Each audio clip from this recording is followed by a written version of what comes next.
ডোমজুড়ের পাকুড়িয়া এলাকায় রবিবার রাত প্রায় 10টা নাগাদ জাতীয় সড়কের ধারে থাকা একটি টায়ারের গোডাউনে হঠাৎই আগুন লাগে। মুহূর্তের মধ্যেই আগুন ভয়াবহ আকার ধারণ করে এবং গোডাউনে মজুদ বিপুল পরিমাণ টায়ার দাউ দাউ করে জ্বলতে শুরু করে। আগুনের তীব্রতা এতটাই ছিল যে পাশেই দাঁড়িয়ে থাকা একটি ক্রেনেও আগুন লেগে যায়। অল্প সময়ের মধ্যেই ক্রেনটি সম্পূর্ণ ভস্মীভূত হয়ে যায়। আপনার বাড়ি বা অফিসকে দিতে চান নতুন আর সুন্দর লুক? তাহলে আজই যোগাযোগ করুন সানরাইজ অ্যাসোসিয়েটের সাথে। আমরা করি interior work, electrical work, painting, carpenter কাজ এবং প্লাম্বিং পাইপস লাইনের সম্পূর্ণ সমাধান।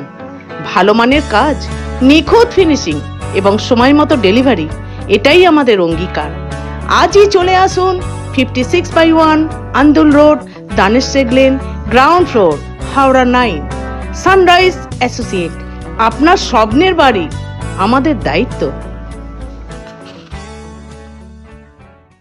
দাউ দাউ করে জ্বলতে থাকা আগুন ও ঘন কালো ধোঁয়ায় আতঙ্ক ছড়িয়ে পড়ে আশেপাশের এলাকায়।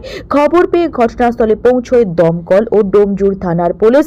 আগুন নেভাতে দমকলে 4টি ইঞ্জিন ঘটনাস্থলে কাজ করছে। কিভাবে আগুন লাগলো তা এখনো স্পষ্ট নয়। দমকলের প্রাথমিক অনুমান গোডাউনে থাকা দাহ্য পদার্থের কারণেই দ্রুত আগুন ছড়িয়ে পড়ে। এই ঘটনায় এখনো পর্যন্ত কোনো হতাহতের খবর পাওয়া যায়নি। আগুন নিয়ন্ত্রণে আনার পাশাপাশি ঘটনার কারণ খতিয়ে দেখছে দমকল ও পুলিশ।